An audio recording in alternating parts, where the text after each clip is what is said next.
السلام علیکم ورحمۃ اللہ وبرکاتہ۔ حضرات محترم، آج ایک افسوسناک خبر کے بارے میں ہم گفتگو کریں گے۔ آپ ایک ویڈیو میری اسکرین پر چلتا ہوا دیکھ رہے ہوں گے کہ ایک امام صاحب نماز پڑھا رہے ہیں۔ تکبیر ہوتی ہے، تکبیر ہونے کے بعد امام صاحب باقاعدہ تکبیر تحریمہ کہہ کر نیت باندھ لیتے ہیں۔ اس کے بعد ایک شخص چلاتا ہوا اور جھگڑتا ہوا آتا ہے اور امام صاحب نے جس نے نیت باندھ لی ہے، نماز کی نیت باندھ لی ہے، اس کے بعد انہیں دھکا دے کر مصلی سے ہٹا دیتا ہے۔ حضرات محترم، یہ کتنے شرم کی بات ہے کہ اس قوم کے بزرگوں کا حال کیا ہو گیا ہے۔ حالانکہ ان کی داڑھی سفید ہو گئی ہے، بڑھاپے کو یہ پہنچ گئے ہیں، مگر ان کے اندر اتنی بھی عقل نہیں ہے کہ اگر کوئی شخص نیت باندھ لے اور پھر تمہارا امام اگر مصلی پر نیت باندھ لے تو پھر تمہاری یہ ذمہ داری ہے کہ تمہارے چاہے لاکھ اختلاف کیوں نہ ہو، اس کے باوجود تم سائیڈ میں کھڑے ہو کے نماز پڑھو، اور اگر تمہیں نماز نہیں پڑھنی ہے تو کم از کم پیچھے کھڑے ہو کے انتظار کرتے رہو کہ جب امام صاحب نماز مکمل کر لیں گے، اس کے بعد ہم گفتگو کریں گے جو بھی معاملات ہے۔ یہ جو سارا معاملہ ہوا ہے، پالی ڈسٹرکٹ کے اندر ایک گاؤں پڑتا ہے فالنا، اس کے اندر یہ معاملہ ہوا ہے۔ اب یہ تو پتہ نہیں چلا کیا بات تھی کیا بات نہیں، ہمارے سامنے یہ ویڈیو نظر آئی اور ایک میسیج آیا تھا، اس کو ہم نے پڑھا اور پڑھنے کے بعد بے حد ہی افسوس ہوا کہ یہ قوم ایک زمانے تک کسی امام کے پیچھے نماز پڑھتی ہے، پانچوں وقت نماز میں آتے ہیں، پیچھے اس امام کے، پیچھے اس امام کے، پیچھے اس امام کے، روز آتے ہیں اور یہی کہتے ہوئے نظر آتے ہیں۔ لیکن کبھی امام سے اگر کوئی گستاخی ہو جاتی ہے، کوئی غلطی ہو جاتی ہے کوئی چھوٹی بات کے اوپر، تو یہ لوگ ان کو ایسا دشمن سمجھنے لگ جاتے ہیں کہ جس کی کوئی حد نہیں۔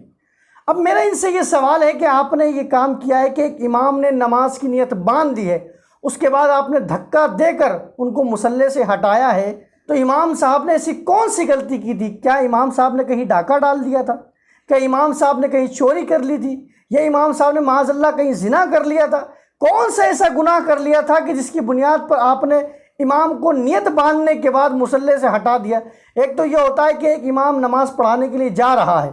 اس کو ہٹا دیا، یہ ایک الگ سین ہے، لیکن فرض نماز کی نیت باندھ لی جماعت کی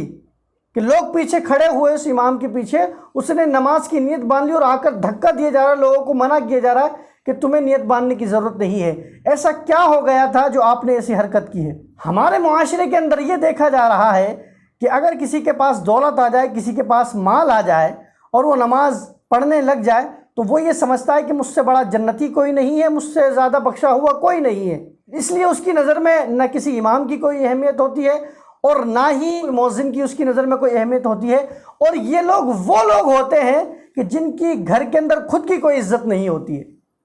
مطلب ان کا پوتا ان کی بات نہیں مان رہا ہے، ان کی بہو ان کی بات نہیں مان رہی، ان کی بیوی ان کی بات نہیں مان رہی ہے، ان کا بیٹا ان کی بات نہیں مان رہا ہے، ان کی بیٹیاں ان کی بات نہیں مان رہی ہے، تو یہ سارا کا سارا غصہ کہاں نکالتے ہیں؟ آگے مسجد کے امام کے اوپر، کیونکہ انہیں پتہ ہے بیچارہ مسجد کے امام باہر کا رہنے والا ہے، 10-15 ہزار کے اندر یہ نوکری کر رہا ہے، اس کے علاوہ اس کی کوئی آمد کا کوئی ذریعہ نہیں ہے، تو اب بیچارہ یہ مجبور ہے جو ہم کہیں گے وہ سن لے گا، ہم دو باتیں کہیں گے یا برا بھلا کہیں گے۔ بعض جگہ تو ایسا دیکھا گیا ہے کہ اتنے گوار اور اتنے اجٹ قسم کے لوگ ہوتے ہیں کہ معاذ اللہ امام کو اتنی تو تڑاک سے بلاتے ہیں اور اتنی بھدی زبان استعمال کرتے ہیں کہ ایک عام انسان آپس میں دوست یار بات نہیں کرتے ہیں، لیکن اس قوم کے بزرگوں کا، بڈھوں کا حال یہ ہے۔ تو اب آپ سوچیں کہ جس قوم کے بزرگوں کا حال یہ ہو کہ ان کو اپنے امام کی تعظیم کا خیال نہ ہو، اپنے امام کے ادب کا خیال نہ ہو، تو سوچیں کہ ان کے جوانوں کا حال کیا ہوگا۔ ان بے وقوفوں کو سمجھنا چاہیے کہ ہم جس امام کے پیچھے نماز پڑھ رہے ہیں، اگر اس سے کوئی اختلاف بھی ہو گیا ہے تو کم از کم بیٹھ کر آرام سے گفتگو کریں، نہ کہ آپ تاؤ کے اندر آ کے اس کو مصلی سے دھکا دے کر نکالیں۔ کیا آپ کی عزت ہے؟ کسی امام کی عزت نہیں ہے؟ حضور علیہ الصلوۃ کا واضح فرمان ہے کہ تو عالم بنو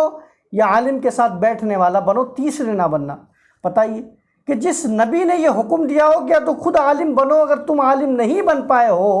تو اماموں کے پیچھے رہو، ائمہ کے ساتھ رہو، علماء کے ساتھ جڑے رہو، تاکہ تمہارے عقائد صحیح رہے، تاکہ تمہارے نظریات صحیح رہے، تاکہ تمہارے اعمال صحیح رہے۔ لیکن یہ قوم اتنی بیکار اور اتنی بے غیرت ہو گئی ہے کہ جس امام کے پیچھے نماز پڑھ رہی ہے اس کے ساتھ اتنی بدتمیزی پر یہ اتر گئی ہے۔ اس لیے میں پوری قوم کو یہ پیغام دینا چاہتا ہوں کہ آپ اگر کسی امام کے پیچھے نماز پڑھ رہے ہیں، ظاہر سی بات ہے مسلمان ہیں تو کسی نہ کسی